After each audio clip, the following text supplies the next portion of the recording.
Hi, friends. Welcome to Coffee Break with Dr. Michelle Alignay. It's the last coffee break for October, so it's going to be worth it. We hope that you can join me for the next 30 to 40 minutes. And let's talk about the part two of our discussion the other day, and that is about burnout. And when we talk about burnout, I ask you that other time, what's the first thing that comes to your mind pag naririnig nyo ang burnout? So ngayon, balikan natin ang ating mga points. Join me, friends. Say hi. Share this to family and friends na alam nyo na parang, okay, I'm at the brink of burnout. Pero ngayon, let's be more specific. We talked about the other day about burnout in general and the symptoms of burnout. So today, what I would like us to talk about is relationship burnout. Posible ba na nababurnout tayo sa pamilya? Posible kaya na yung mga taong mahal natin, the people that we love, the people that we serve, the people that we are often with, nababurnout tayo sa kanila. Yung bang, I don't want to deal with you. I want to love you, but right now, it's just too much for me. You are just too much for me. Nangyari ba yan sa inyo, friends? So join me for the rest of the day. Way rest of the day. For the rest of the coffee break session, I'm sorry that my voice is quite different. So, join me for the rest of the session in coffee break. So, get your coffee kasi kailangan medyo matapang-tapang ang ating puso at sikmura sa ating pag-uusapan. And that is about relationship burnout. So, I hope you don't mind some background noise. I just don't have a choice right now but to go on with the show. So, ayan, may nagsabi. Perfect topic. So, gusto kong tanungin sa inyo kung kaya nyo maging open. Is there a point in your life that you went through this feeling that you are so tired to serve other people, including your loved ones and people you are in a relationship with? Yung pagod na ako sa'yo. So, posible ba na mahal mo sila pero nababurnout tayo sa kanila? Yan ang pag-usapan natin. Pero balikan muna natin, ano ba yung burnout? What's the difference of burnout with the regular stress? Stress is part of life. But stress, if we don't deal with it, it's prolonged. Pahaba ng pahaba. And then there's three components. What are these? Emotional exhaustion, sa loob yan. Disconnection, parang wala na, I don't feel disconnected. You're not no longer being affected. So there. And the other one, um, ineffectiveness, that feeling that hindi ako effective sa trabaho, hindi ako effective sa ginagawa ko. I feel that I am less of a person. So that those three are supposed to be present pag pinag-uusapan natin ang burnout. Hindi pwedeng isa lang. Kasi pag isa lang, it just made me uh, exhaustion. Yung isa lang, pwedeng talagang naiinis ka lang or you just want to disconnect. But it can be that could it be burnout? It's possibly burnout if you have all three present. And if you look at it, I would like you to note that all three needs to be in place, and you have to be aware that how it is already taking a toll in you, in your work, and even in your personal life. And more importantly, in your relationships. Burnout doesn't mean that you are less of a person. Does not mean that you are competent. I believe that last session, I shared with you my own burnout story. Yung sarili kong hugot with burnout when I get tired of, work and all. So here, let's talk about what you're feeling. And when you talk about burnout, it's really okay to talk about it. The first step that I believe mental health issues and first step, initial step, pag-usapan natin. Sabihin mo with someone, a person that you trust. And want you to note that a vacation will not stop it. It will not cure. Vacation is not a cure for burnout. You may take a vacation. It may be helpful temporarily, but if you have your inner work, then that can be the way to deal with it long term. So burnout, it's a complex concern and can unfold other issues. But let's zero in. Ang sagutin niyo lang I will not judge you, friends, for those of you who are watching. Is there a point in your life that you got so tired of your relationships? Sabihin na natin, naging pagod na pagod kang maging magulang, napagod kang maging nanay, napagod kang maging asawa, that's napagod kang maging kapatid, or even napagod kang maging anak. Let's be honest, kung hindi nyo malagay na yes, you can just press hard and everything would be anonymous. Okay? Napagod ka ba? So, if we look at it, it's burnout different. It's burnout in relationship. It's meron kasing tinatawag na parental burnout. It's being a I think when we say parental burnout, of course, parents are very susceptible to it. But take a look at it closely. Even if you are not may umamin na, thank you. Uh, Even if you are not a parent who is a biological parent, but if you are going through your own service, if you are also a carer for many people, like your whole family, it could be possible that you can be also a candidate. So let's just quantify it as parental or relationship burnout. And hindi siya yung work burnout, hindi siya occupational burnout na tinatawag. Bakit siya hindi occupational burnout? Kasi there are cases that you would like to work. You're so excited with work. You're excited with fulfilling a purpose in your work. Yung work yung nagbibigay buhay sa'yo. But pagdating sa burnout, ang nangyayari, nagbibigay buhay sa'yo yung trabaho, pero come to think of it, pagdating sa bahay,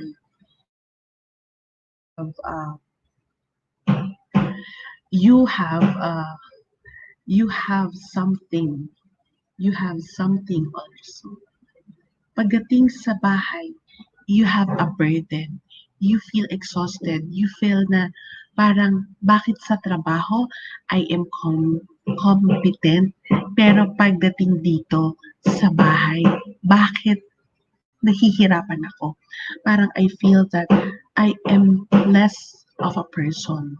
So let's go back to our discussion. So quantifying that your work, you're doing well.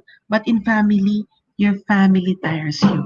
Eh di ba nga dapat yung family, sila yung, we are recharged with our family, sila yung taong nakakapagpasaya sa atin. But honestly, we have to admit it that there are occasions that we feel messed up. We feel messed up with our own family life because there's already the existence of burnout.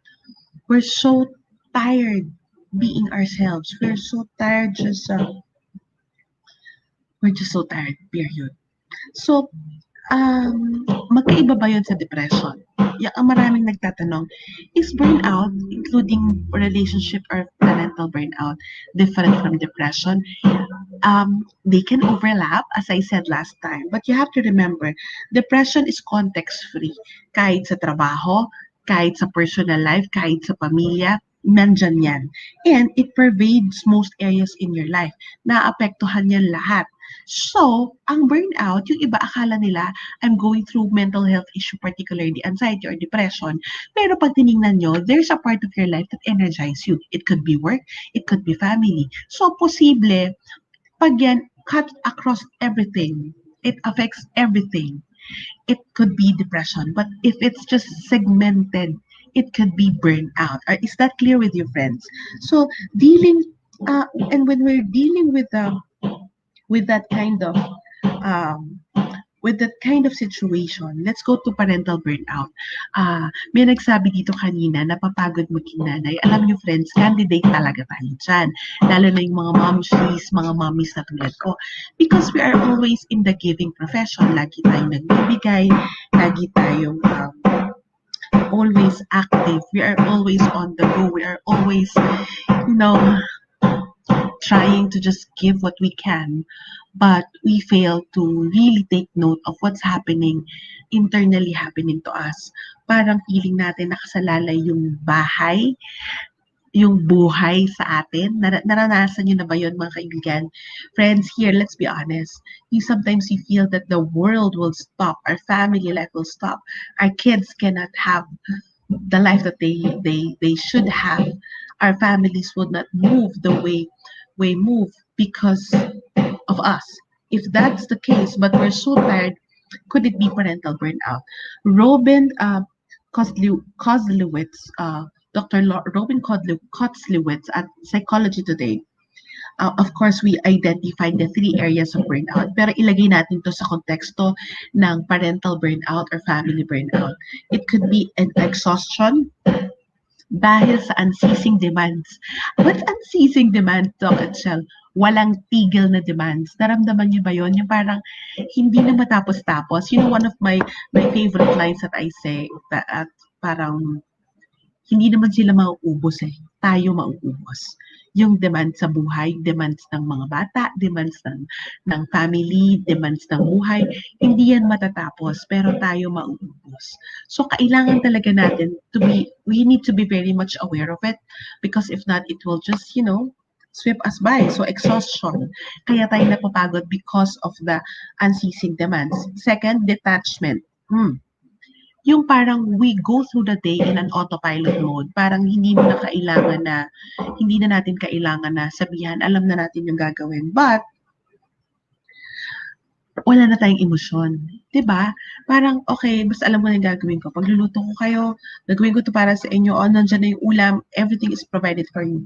But we don't find enjoyment anymore on what's happening with family. We cannot laugh at simple jokes. We cannot laugh at each other. We cannot enjoy light moments with our family. And that is critical. And the critical thing is that parang right now, I'm not loving. There's a stage in our lives. Personally, if you would ask me, nangyari sa akin to. Nangyari sa akin to. Yung parang, okay, I care for you, but right now I don't have much love to give. I cannot be too loving. I cannot be the sweet me because it's really tired. And of course, there's that feeling of ineffectiveness or inefficacy. And we're feeling ineffective na parang lahat ng nangyayaring mali, o ultimo mali sa exams ng anak natin, kasalanan ko ba? Mababa yung grade. Ako na naman ba yun? May nagkasakit. Sa akin ba ibabalik? We feel that everything that's happening outside, it's connected to us. You just have to make sure that you take the notes. Take note of these three. Itong tatlong aspetong to. Ito yung tatlong aspeto that could be also the three general aspects of general burnout applied to family life, applied to being a parent. Could it be possible? Yes, as long as all three are existent, posible na nangyayari sa atin yung burnout. So, what are the possible causes of burnout? Isipin natin saan ba posibleng nangyari. I would like to invite you, friends, sa tingin nyo, saan posibleng nanggaling yung burnout? Gusto ko i-type nyo yan sa comment section. Of course, I will share with you 4 points kung saan posibleng nanggaling yung burnout. But I would like you to realize, check the possible root for you of burnout so you nip it in the bud. Ibig sabihin, ang tendency kasi natin 'pag nabu-burnout ay kailangan ko lang ng masahe, kailangan ko lang ng bakasyon. So, ginagawa natin excuse. Honestly, nagiging excuse yung self-care. Self-care is beautiful. I always talk about with you and I always encourage us, everyone here, to have self-care. But you have to take note, is self-care becoming it's becoming self-soothing. Ibig sabihin, pacifier ng bata, that's self-soothing. Ibig sabihin, pinapacify lang natin yung sarili natin. But we're not actually addressing the main root of the problem. Okay, so it's actually self-care is the joy of refilling our tanks. And it's good for our sense of serenity. Remember that self-care is taking care of you. It's the joy of refilling our tanks. May joy na kahit ano pang nangyayari, inaalagaan natin yung sarili natin because that makes us humans. But self-soothing is that there are tendencies that we disguise self-care. We disguise self-care at sinasabi natin self-care yun. But in reality, you are only self-soothing. And what is self-soothing? You are just, naglulunod ka sa Korean novela or sa Netflix, or you just watch shows that you like, or you just go binge shopping or binge eating, or what you're doing, you keep telling people that self-care mo yun. But in reality, you are not really addressing the problem. You are just trying to forget and evade the unpleasant situation. Sinusooth mo lang at pinapacify yung sarili mo. So, nasaan tayo dito? So, let me check. Saan sa tingin nyo posible na nanggaling yung burnout? Especially with family, taking too much responsibility, family problem, and appreciation. Meron dyan dalawang tama, and let me go through with you. Thank you, Marizel, Melanie, and Kathy for sharing that. And then possible causes of burnout. One, yung sinasabing taking too much responsibility, but that's the pressure to perform or to produce. Pressure to perform, and even sometimes, let me just tweak it, the pressure to conform. What do I mean by that? There's too much pressure for us. Yung, oh my God, kailangan ganito. Yung standards ng family ko, ito. Yung demands ng anak ko, ito. Pressure to perform, kailangan maayos lahat. Sino bang nagbigay ng standard sa atin na dapat ganito yung pagkakaayos ng bahay? Dapat areglado lahat. It's okay if everything is normal. But if it's already, what do you call this? If it's already causing you so much exhaustion, maybe that pressure to perform and to produce, it can be tweaked to another type of quality. I-tweak natin yung standards natin. I like saying that, friends. Ibahin mo ng konting standards, ibaba mo ng konti kasi baka ikaw na yung at stake. So, another one, pressure to perform or to produce. Hindi kailangan talaga ganito eh. Nakakahiya kasi. So, baka ako anong sabihin sa akin ng in-laws ko, baka ako anong sabihin sa akin ng kapatid ko, baka sabihin sa akin ng mommy ko, wala akong napatunayan. Yan. So, there. Those are the standards, the wired standards that we are already that we've already put in our head. Eh sa totoo lang, friends, ayan, ang dami nagko-comment, so true standards. Sino naman ang nagbigay ng pressure for you to conform? I'll wait for your answers. So, who imposed those standards? Who imposed those standards? Who told you to conform that way? Who told you to produce? Who told you that at 35 you're supposed to have 1 million in the bank? Who told you that at 40 dapat nakalima? Ideally, dapat nakalima o 10 countries na ako na na-tour eh.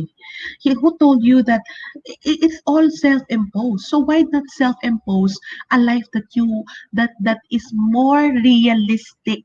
Kasi pag sinabi ko, funny ka SJ, eh di tayo rin. Ang lalim ng hagot niya ni Haya. And if you look at that, yes, we are the ones who really I thought I will capture this. Social media, the society, but they are the ones who tried to set the standards. But you still, it's up to us if we would buy it or not, and we would live up to it or not. Are you getting my point? Kasi halimbawa, para lang siyang ads, para lang siyang advertisement. Okay, meron ka dapat nito, binili mo dapat to. So those are the ideals that has been set for us. But honestly, it's up to you if you're going to be a follower, a user of, or an advocate of that product. So kung yung produktong to, let's just say in this kind of standard, itong produktong to, I'm a buyer of that. I'm a believer of that. But it's already causing you harm. May side effect na sa'yo. Bibilin mo pa ba? So we are still, kahit na anong sabihin, honestly, friends, that is why pressure to produce and to conform, it's so deep because it's already rooted in our self-esteem. The feeling natin we are less of a person. We are not totally fully human. We are not an achieved adult if we do not conform and we do not produce. Am I making sense? Ano na lang sasabihin nila, wala akong narating, wala akong nagawa para sa sarili ko kung hindi ko ito gagawin. But who said so? Who said so? Honestly, you have to reflect. We have to reflect. Baka tayo lang din ang nag-set ng standards na yan sa sarili natin. Okay, so that's the pressure. That's the possible cause of burnout. Bakit? Hindi mo na kaya, pinipilit mo pa eh. I like yung book na binasa ko with Brother Busan. It's a book that is so unleashing for me. It's called Life Dreams 101, How to Know God's Dreams for You. Ang sabi niya, you have to check if your reality, if are your dreams too high, or you have to check your dreams and your resources. If your dreams, o sabi natin goals, is too high, tapos yung resources mo hindi align, kailangan mo yan i-align. Either i-adjust mo yung dreams mo or galingan mo pa yung resources. Pero paano kung may scarcity of resources? Ibig sabihin, hindi kaya. So, ipagdasal mo na lang siya. Ipagdadasal mo na ba? Hindi. I-adjust mo rin yung dreams mo. Kasi posible naman na yung pressure to perform is produced. It's a nice thought and you can just park it. You don't need to totally discard it. Kasi baka it might not happen this year because it's pandemic. So, you just put it maybe 5 years along the way. May mawawala ba sa'yo? Maybe pride. Maybe pride. Maybe pride in our pressure to conform. I think yun lang yung mawawala sa atin eh. But see, okay, na-achieve mo nga yung pangarap mo, but you are risk.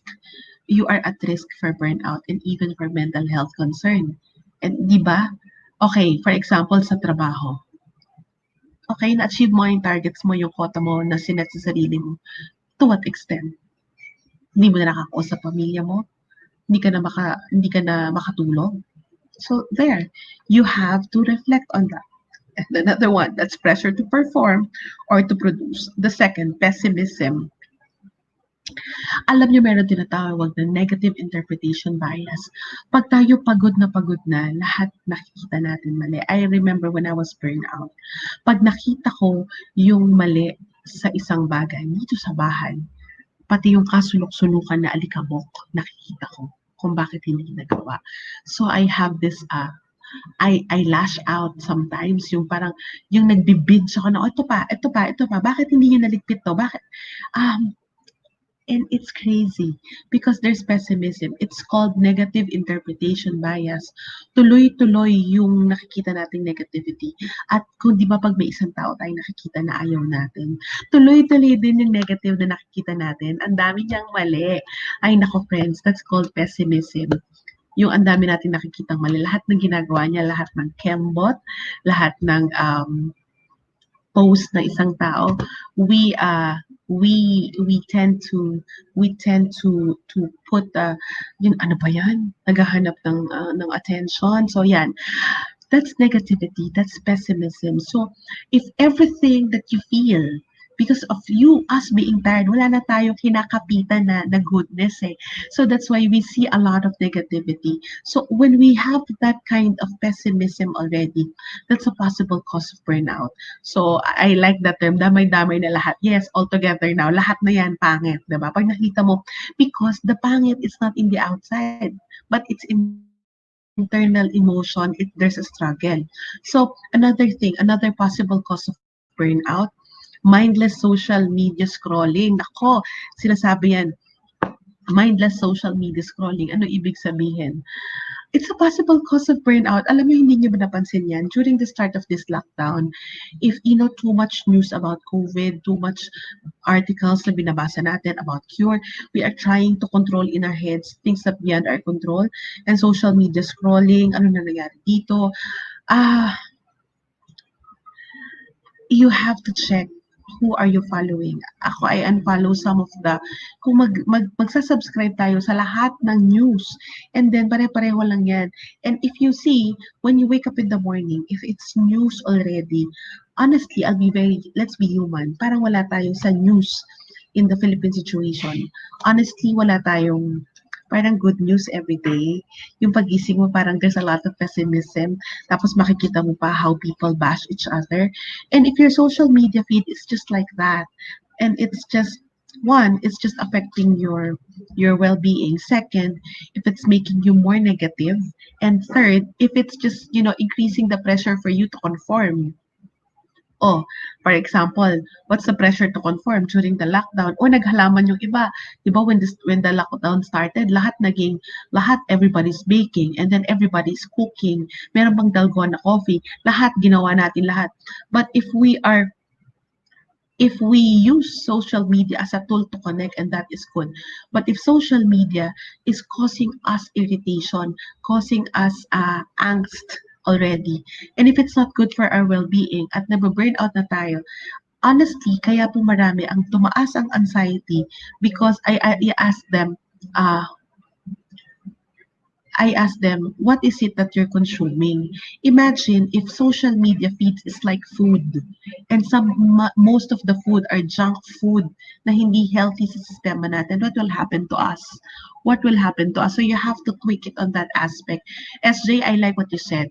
I opted not to watch or read the news. Bawas sa stress at alalahanin. Ako, I don't watch the news. I read headlines, period.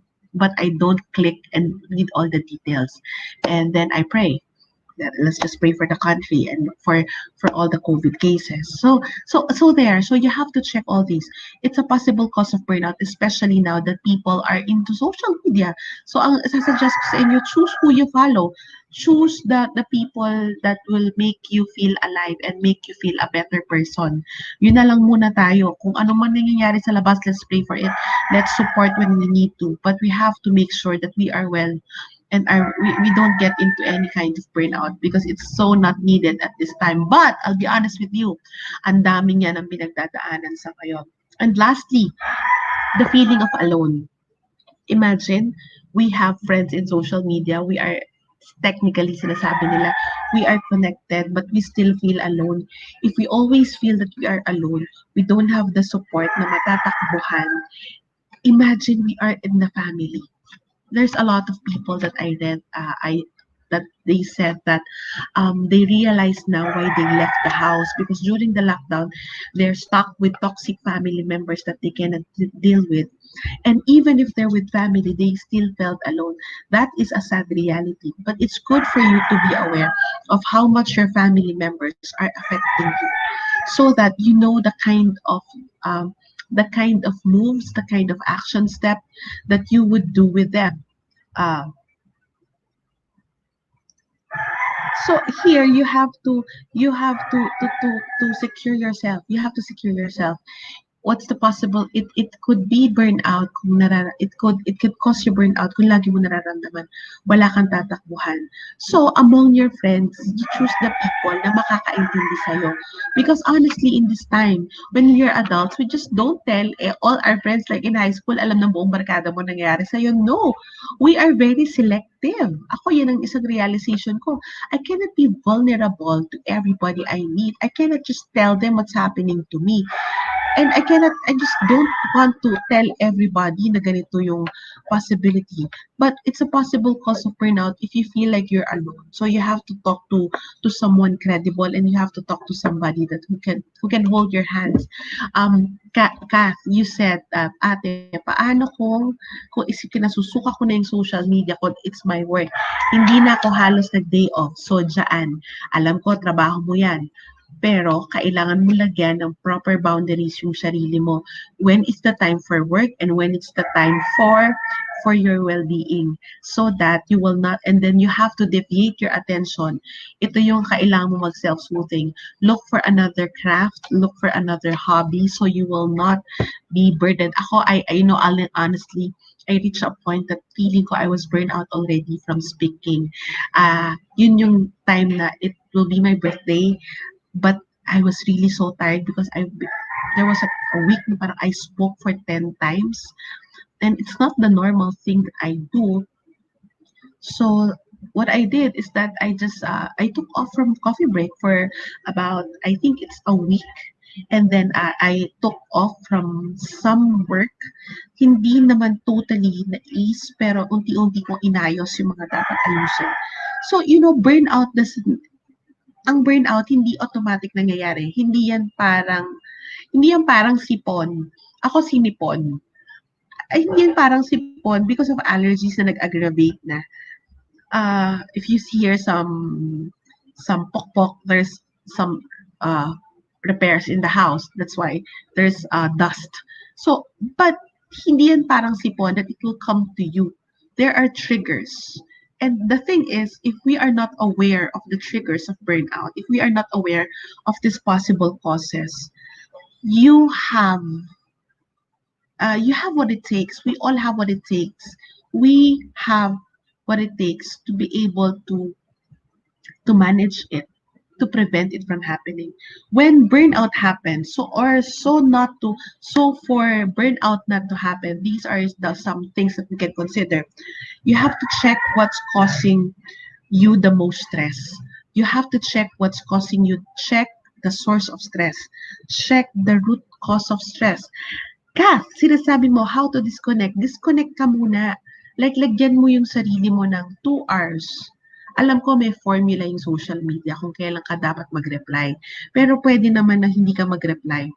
For example, ako, hindi ako sumasagot ng work-related emails ng weekend.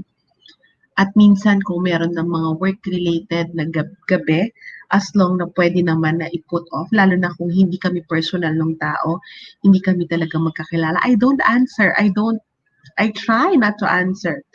Kasi it can sweep us really. So check the root cause of stress. Ako, ang possible root cause of stress ko is really relationship stress. Pag nararamdaman ko na that ay yung sinabing may nagsabi dito kanina, you feel that unappreciated. I'm not telling people in my house, in my family, hoy, i-appreciate nyo ako. No, pero pag yung you take me for granted, also wala man lang. Thank you. Because I'm teaching you everyone to let's be grateful. Pero walang thank you. And there's no more emotional connection among us, then that can be a source of stress for me. So you see the possible source of what's causing you stress. Uh, and then, kung kaya mo naman, see the possible solutions. Kung ito pala, ito major stressor ko to. Ito pag ito nangyayari sa akin, stress talaga ako. Yan. So, either kung maiiwasan mo, if you can say no to it and then good. Kung hindi, alam mo kung paano i-manage. Make sure that you know how to focus and you know how to manage. So, first, check out the root cause of stress. Second, choose what is in your control. Lagi ko sinasabi yun, friends. Alam nyo, when I run into a work burnout, into way back, ang isa kong laging sinasabi sa sarili ko. Like, halimbawa, the boss has a new direction. Merong work na kailangan gawin. Ito na lang ang una kong iniisip. As in, malakas ko tong sinasabi sa sarili ko. Is this in my control or is this beyond my control? Is this in my control or this is beyond my control? Lagi ko sinasabi yun, para ako nagkatsan. Okay, kung ano man sabihin niya, kung ano man ang gawin niya sa akin, it's not in my control. Pero yung emotion ko, naiinis na ako, okay, chill, sige, okay lang na mainis, and then after that, move on na tayo. That is in my control. How I react to it. Life is not what happened to us, but life is how we respond to what happens to us, right? So yun. So first, identify the cause and see possible solutions. And then second, choose what is in our control. And don't do what is not yours. Tama ka dyan, SJ. Choose your battles. Huwag mong gawin yung hindi sa'yo. For now, for now. Sometimes it's nice to be compassionate. It's nice to offer help. Pero minsan, hindi naman din,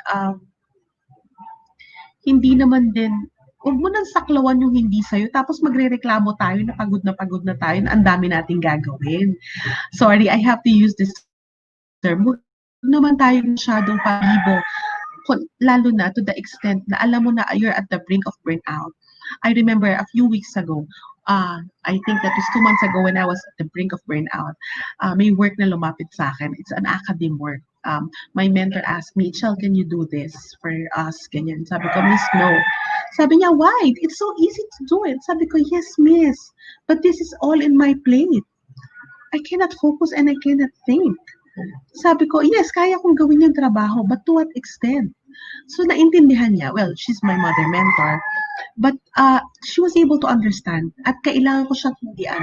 Not because I don't love her or I don't love work, but I also love myself to the point that I need to reboot that time, that exact time I need to reboot myself so that I can have more love to give. Kasi nga, I'm also already running burn. I'm already at the brink of running into burnout. So, don't do what is not yours. Kung pwedeng hindi, at alam mo naman, pero kung marami kang extra time and you would like to offer your help, don't do it. But don't do it if you know that you are already running and burning and tired and exhausted. Yeah, that's why daily check-in is very critical. And number three, define your psychological boundaries. I know I have one coffee break session that just talk about healthy boundaries and it's still applicable. Kaya importante, like now, the biggest challenge for us now is the work-home harmony or tinatawag nilang work-life balance. But actually, there's really work-life conflict. And what do I mean by this? We have to define our psychological boundaries. Boundary of work and family, medyo nawala na yan kasi lahat nasa bahay, pati yung school ng mga bata nasa bahay. Boundary, and it's good for you to say that that's the boundary. So these are, itong oras na to, trabaho ang iisipin ko. So, pero bigyan mo rin yung oras, yung sarili mo, to be able to fulfill other work or to do other things other than work. So it's good. So for like me, I have this corner of the house that is solely for work. Pag umupo ako dito, trabaho. So for me, that's my work boundary setting. Pag hindi ako dito, minsan lumilipat ako ng pwesto, ibig sabihin, negotiable yung trabaho niya. Kaya ko mag-tweak, pwede mo akong kausapin tungkol sa ibang bagay. So that's the demarcation. And also, it's important for you and your family to have your psychological boundaries, especially between you and your kids. Parents, don't fight all your kids' battle. Don't answer all their task sheets. Don't feel like kayo yung naka-enroll. Let them let them grow in their learning process. Kung nahihirapan sila, wag mong angkinin yung trabaho ng teacher. And because it's very critical for our well-being, it's setting the boundaries also. Kasi baka yung anak mo na o overlap mo na, hindi na niya makita kung ano yung kapasidad niya because you are answering all the bigger problems for them. And that's defining our psychological boundary.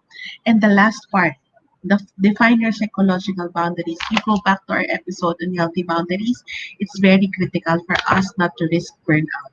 And fourth and last, take care of yourself physically and emotionally. Bakit mo sinabing physically, friends?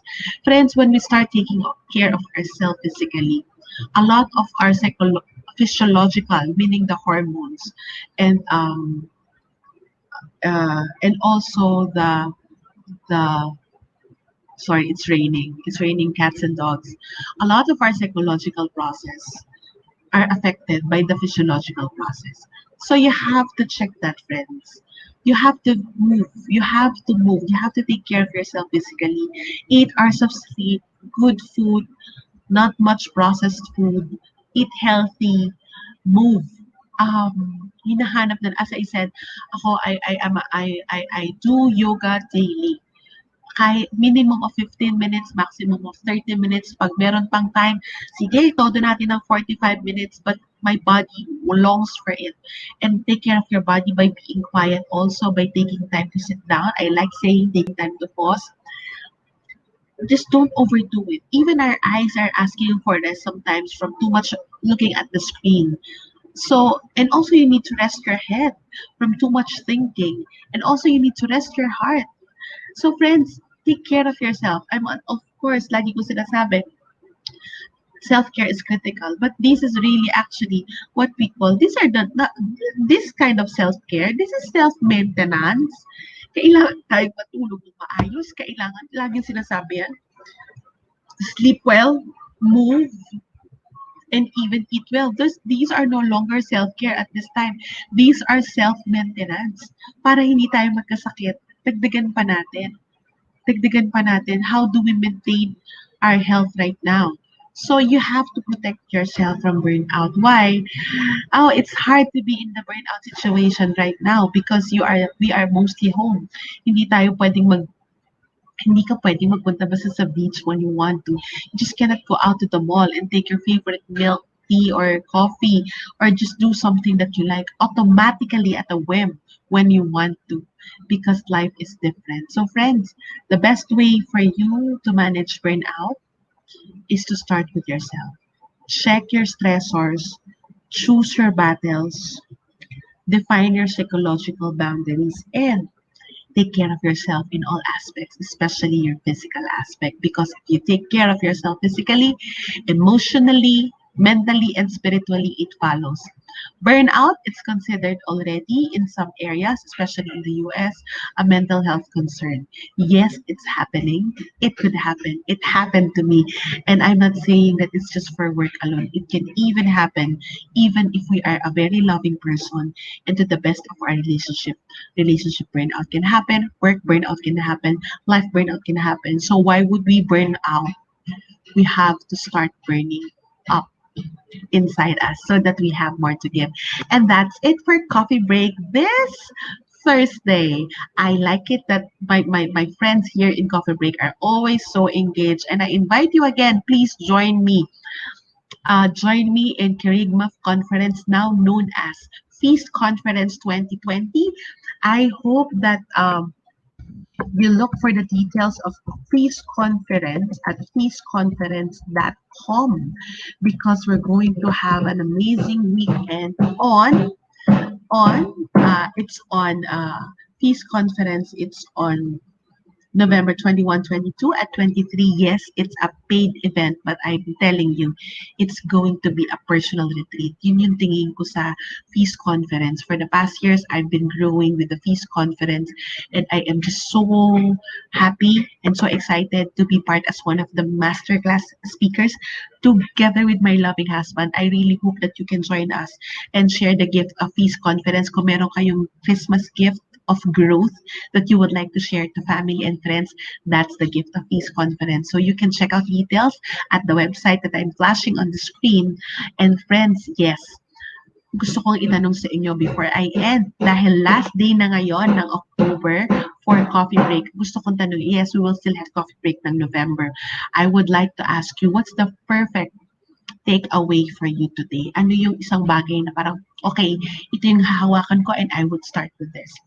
I would like to capture this, SJ. Even if I'm already aware of things to do and avoid burnout, it's nice to hear again from you, Dr. Chen. You are like a friend say, chill ka muna, relax and take care of yourself. Thank you so much. Thank you, SJ.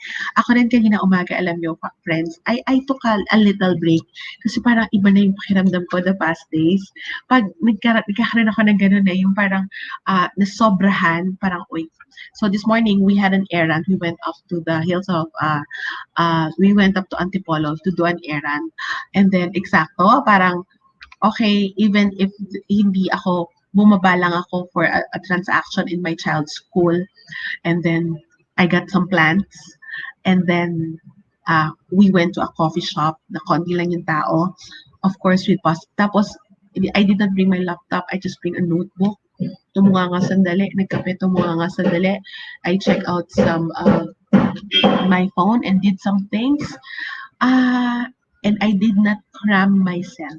I did not cramp myself. I did not pressure myself. Ang dami kong gagawin, but I did not pressure myself because I believe also that one way we can beat burnout is we need to decompress. We need to reboot again. Hindi ako naniniwala ng push, push, push. Naniniwala ako ng pause and ponder and pause so that we can be better. So let me just check everything. Well, thank you, Haya. Congratulations, Michele and Kutz. Thank you. I hope you can join us in Peace Conference. What's your takeaway? Vern, you said my takeaway, take care of yourself and take a break. Yes. Pero warning again, as I'm telling you, vacations is not an answer to burnout. A vacation will only answer burnout if you ponder on the root cause in the process, if you take a look at what's burnout, what's the possible root of burnout, and what it's doing to you. Pag nagbakasyon ka lang at hindi ka nag-reflect at wala kang deliberate steps na ginawa to manage your burnout, that's just called an escape. Ang tawag doon anesthesia or ang tawag mo nga doon band-aid technique. Nilagyan mo lang ng band-aid pero yung sugat nasa loob. So you have to nip burnout in the bud and you have to start preventing yourself from burnout. Haya, clearly define psychological boundaries and respect what you have defined. Yes, simulan mo sa sarili mo mag-respect what you have defined. Kathy, hi Kathy, I miss your hometown. I miss being there. Ito yung cover break takeaway ko. Hold on, moving forward. Aba, move forward ha. Donna May, decompress and reboot. That is so true. Anna Marie, take time to reflect. Yes, pag-reflect, may nangyari. Hindi ko sinasabi na emote ng gusto at ma-depress, but you have to reflect and see how you would grow from it. So there are so many things that we can do, friends, and I am just so happy that you have a lot of takeaways. And please share this video to family and friends who just might need this dose of talks about mental health. And you know, Coffee Break always stands for clear-cut conversations regarding family life, well-being, and faith. Um, I have to also encourage you to make sure that you press that little button that you are notified whenever I go in and coffee break starts. For the next month, we will be on coffee break, of course, every Tuesday and Thursday, 1:30 p.m. So set your alert button para kung 1:25 pa lang I went in at nakipagtsikahan ako sa inyo, you will be notified. If there are topics on family life and well-being that you would be interested, please put that here at the comment section. Let's see if we can spin about and talk about it this coming November. So I hope that you have this. It's a long weekend. I hope that you have a fulfilling long weekend, and I hope that you learned something and you shared all your learnings. Kung mag-hashtag tayo, coffee break with Dr. Itchel, and you can put coffee break thoughts or coffee break musings if you're going to put that in your social media feed. And that's it. I hope, friends, hawak kamay. Burnout is true. Burnout is real. It can happen to everyone. But we have what it takes to answer burnout. Let's be more spiritual in how we end. Let's just remember that we can do all things through Christ who strengthens us. Even burnout, we can do it, we can handle it, we can manage it, and we can prevent it for you and your loved ones. God bless you all, friends. I hope Coffee Break has helped you again this afternoon. Thank you and God bless.